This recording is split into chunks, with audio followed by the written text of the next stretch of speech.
Salam, selamat pagi, selamat siang semuanya, Bapak-Bapak dan Ibu, teman-teman seprofesional seluruh dunia dan juga seluruh Indonesia. Selamat pagi. Sebelumnya, untuk kita mulai khotbah kita ini, mari kita berdoa. Ya Tuhan Bapa, berikanlah kami Tuhan, Roh Kudus-Mu Tuhan, agar kami bisa dapat menjelaskan firman-Mu ini Tuhan, sebagai untuk kepada teman-teman kami para profesional ya Tuhan. Tuhan Yesus, terima apalah doa ini demi nama-Mu Kristus Yesus kami. Amin. Baik, saudara-saudara yang terkasih, hari ini khotbah adalah diambil dari Kejadian 1 ayat 1 sampai 2 dan juga Kejadian 1 ayat 26 sampai 28. Demikian firman Tuhan. Pada mulanya Allah menciptakan langit dan bumi. Bumi belum berbentuk dan kosong.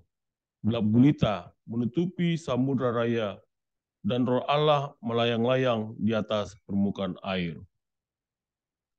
Berfirmanlah Allah, baiklah kita menjadikan manusia menurut gambar dan rupa kita, supaya mereka berkuasa atas ikan-ikan di laut dan burung-burung di udara, dan atas ternak, dan atas seluruh bumi, dan atas segala binatang melata yang merayap di bumi.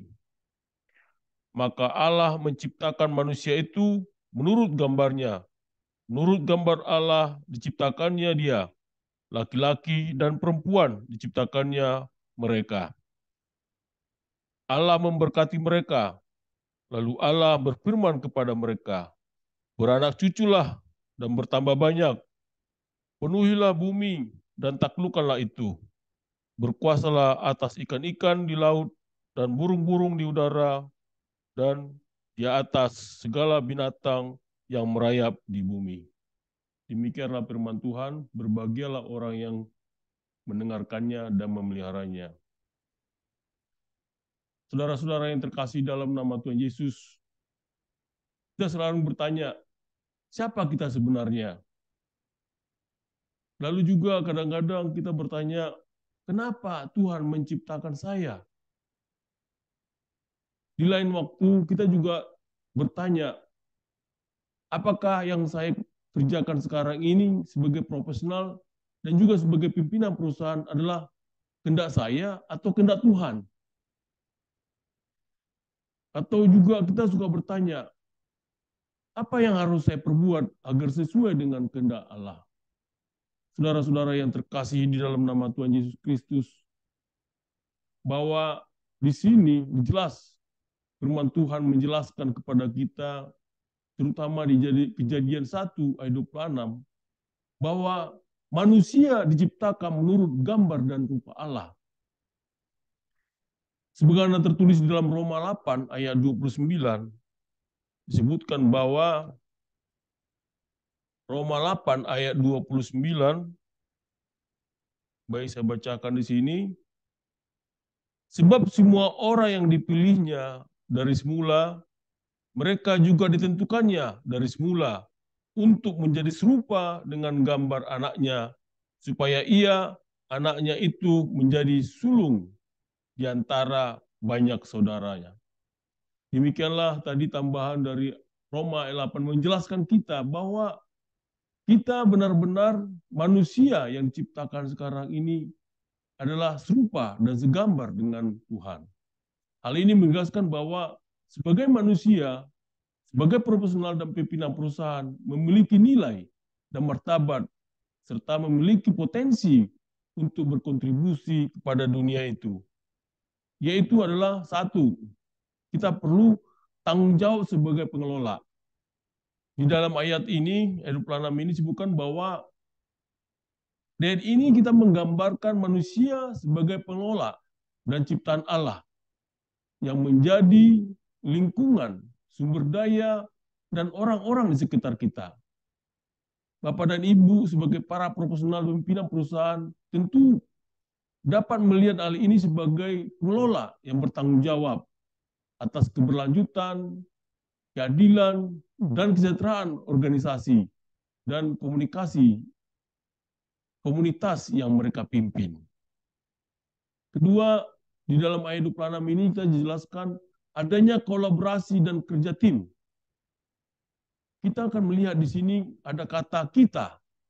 Dalam ayat ini menunjukkan adanya dialog dan keterlibatan antara Allah dan manusia dalam penempatannya. Bentuk jamak kita ini tidak diragukan lagi mengacu kepada Tritunggal Allah. Sehingga kita tahu bahwa kita manusia ini diciptakan oleh Allah Tritunggal. Yang itu adalah wahyu besar yang pertama dalam perjanjian lama, yaitu tentang fakta bahwa Tuhan bukanlah satu kesatuan, tetapi bahwa ada pribadi lain di dalam ketuhanan, dan dia berbicara kepada pribadi lain yang terlibat. Hal ini menggarisbawahi pentingnya kerja tim dan kolaborasi dalam konteks bisnis. Kalau kita acukan kepada yang kehidupan sehari. Begitu juga pimpinan perusahaan dapat mendorong kerjasama yang saling menghormati dan saling mendukung untuk mencapai visi dan tujuan bersama. Dan yang ketiga, dari 26 ini kita bisa melihat adanya pemikiran strategis dan rencana yang baik. Allah sebagai pencipta memberikan contoh pemikiran, strategi, dan perencanaan yang matang. Para profesional dan pimpinan perusahaan perlu mengembangkan visi yang jelas dan strategi yang efektif untuk mencapai tujuan bisnis. Tentu para profesional dan pimpinan perusahaan harus memperhatikan dampak jangka panjang dari keputusan dan tindakan agar bisa berdampak kepada organisasi, karyawan, masyarakat, dan lingkungan. Dari ayat pelanam ini juga kita diajarkan adanya kepemimpinan yang bijaksana. Allah adalah sumber kebijaksanaan dan otoritas yang sempurna. Para pemimpin perusahaan dapat belajar untuk mengembangkan kepemimpinan yang bijaksana, penuh integritas dan bertanggung jawab. Hal ini melibatkan pengambilan keputusan yang baik, mendengarkan dengan empati, memberikan bimbingan, dan menciptakan lingkungan yang mendorong adanya pertumbuhan dan perkembangan karyawan. Di Kejadian 1 ayat 7 itu menjelaskan adanya penciptaan manusia. Sebutkan bahwa manusia diciptakan oleh Tuhan pada hari ke-6 penciptaan dan merupakan klimaks agung dari semua yang telah Tuhan capai dalam minggu keajaiban penciptaan. Tindakan terakhir penciptaan adalah bahwa Tuhan menggabungkan bagian material dan imaterial manusia. Tubuh manusia dibentuk dari debu, tapi ia menjadi jiwa yang hidup hanya setelah Allah menghembuskan napas, yaitu napas kehidupan ke dalam hidungnya. Di sini disebutkan bahwa kita dengan melalui kelahiran alami tidak kalah pentingnya dengan pembentukan Adam dari debu. Bersama Daud, kita berkata, aku akan memuji engkau untuk kejadianku yang dahsyat dan ajaib, yaitu di Mazmur 1 ayat 3, Mazmur 139 ayat 14. Dari ayat 27 ini, kita bisa melihat bapak-bapak dan ibu para profesional, yaitu satu adanya kesetaraan dan inklusi, di mana di Kejadian 1 ayat 7 menyatakan bahwa Allah menciptakan manusia sebagai manusia dan perempuan. Pesan ini menegaskan pentingnya kesetaraan gender dan inklusi dalam lingkungan kerja. peran profesional dan pimpinan perusahaan perlu memastikan bahwa setiap individu dihargai, diakui, dan diberikan kesempatan setara untuk berpartisipasi dan berkembang. Yang kedua yang kita bisa dapat dari ayat 27 ini itu adalah keanekaragaman dan keterampilan yang unik. Kita tahu bahwa setiap manusia diciptakan dengan keunikan dan bakat yang berbeda. Ayat ini menggarisbawahi pentingnya menghargai keanekaragaman dan keunikan setiap orang pribadi per pribadi dan juga keunikan di dalam tim kerja. Pimpinan perusahaan dapat mengapresiasi keterampilan dan kontribusi yang beragam dari anggota tim untuk menciptakan lingkungan yang kreatif dan inovatif. Yang ketiga, kita bisa ambil dari ayat 27 ini adalah pemberdayaan dan tanggung jawab individu, di mana Allah menciptakan manusia sebagai makhluk yang memiliki peran dan tanggung jawab dalam menciptakan dan mengelola dunia. Demikian pula para profesional dan juga pimpinan perusahaan perlu memberdayakan karyawan mereka untuk mengambil tanggung jawab atas tugas dan proyek mereka.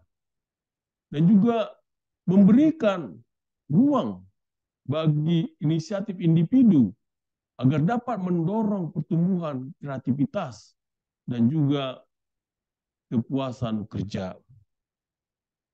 Yang kita ambil juga dari ayat 27 ini, yaitu adalah kerjasama dan saling melengkapi.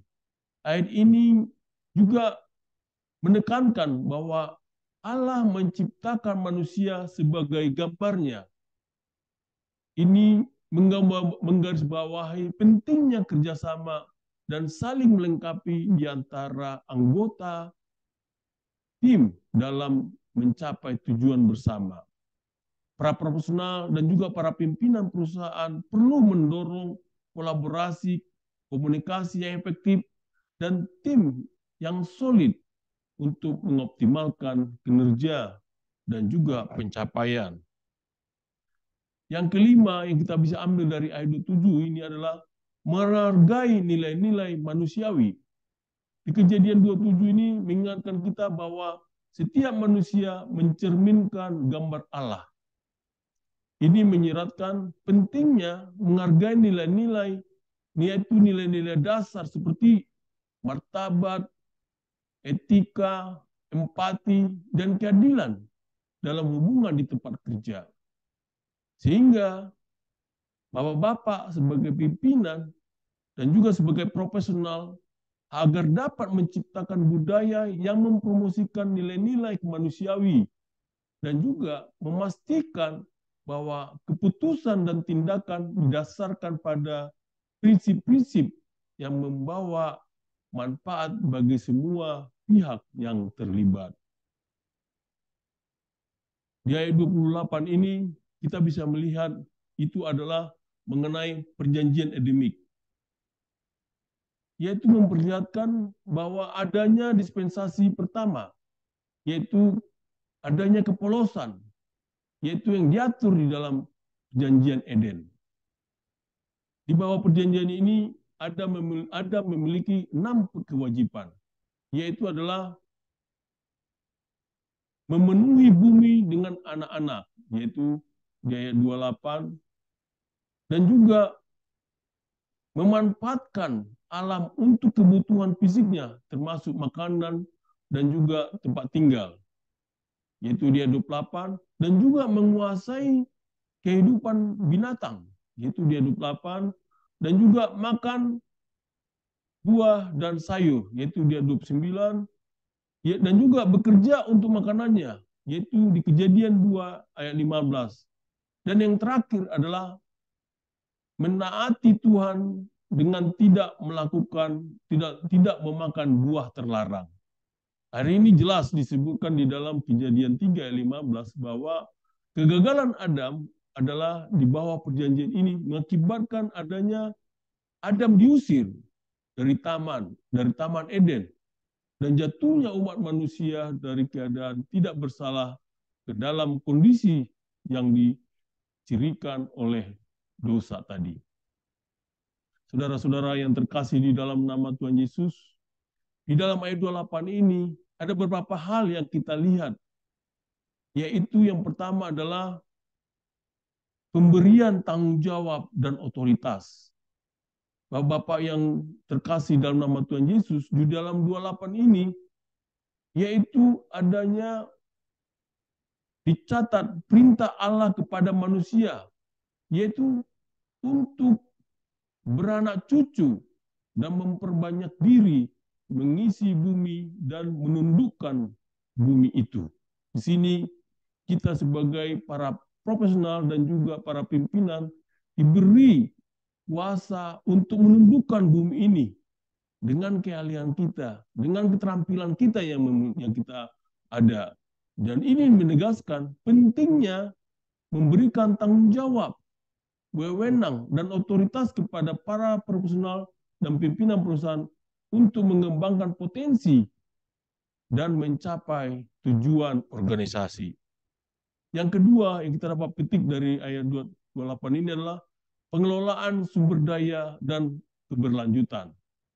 Allah mengeluarkan manfaat atau mandat kepada kita sebagai manusia untuk menundukkan bumi. Hal ini mengingatkan kepada kita, para profesional dan para pimpinan, untuk bertanggung jawab dalam mengelola sumber daya secara berkelanjutan. Sehingga keberhasilan organisasi tidak hanya diukur dari segi keuangan, tetapi juga dalam menjaga keseimbangan lingkungan, keberlanjutan, dan dampak positif pada masyarakat. Yang ketiga, yang kita ambil dari ayat 8 ini adalah kepedulian terhadap manusia dan kesejahteraan. Ayat ini menyatakan bahwa manusia harus mengisi bumi, yaitu hal ini menyoroti pentingnya memperhatikan kesejahteraan karyawan, menciptakan lingkungan kerja yang aman, mendukung pengembangan pribadi, dan menghormati kebutuhan individu. Sehingga para profesional dan para pimpinan perusahaan perlu memprioritaskan kesejahteraan manusia dalam segala aspek operasional maupun dalam keputusan. Yang keempat yang kita ambil dari ayat 28 ini adalah keberdayaan dan pemberdayaan. Pesan ini menegaskan bahwa manusia memiliki kemampuan untuk beranak cucu dan memperbanyak diri. Sehingga kepada kita, para profesional dan para pimpinan, dapat mendorong pertumbuhan pemberdayaan dan pengembangan karyawan agar mereka, yaitu melalui pendekatan kepemimpinan yang mendukung pelatihan dan memberikan tanggung jawab yang sesuai. Yang kelima yang kita ambil dari ayat 28 ini adalah visi dan tanggung jawab sosial.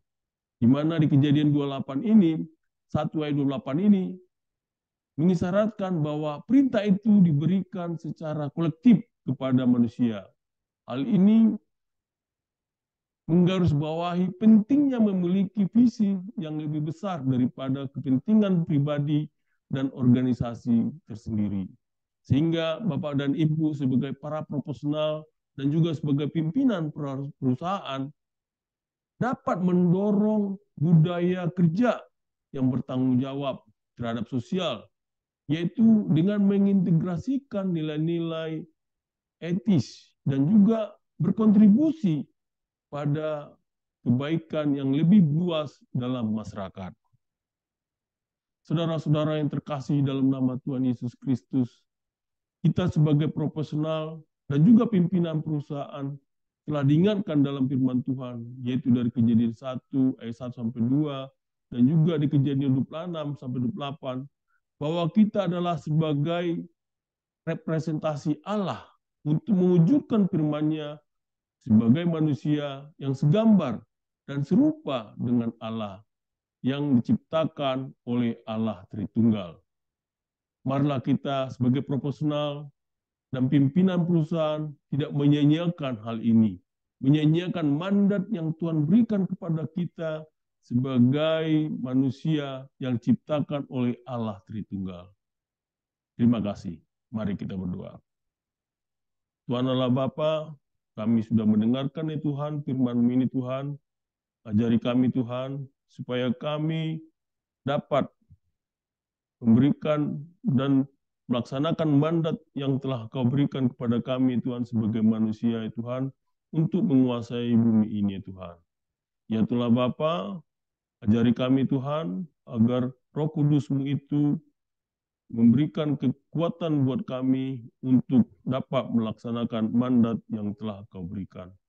Tuhan, terima apalah doa ini ya Tuhan, demi nama anak-Mu, Kristus Yesus Tuhan kami. Amin.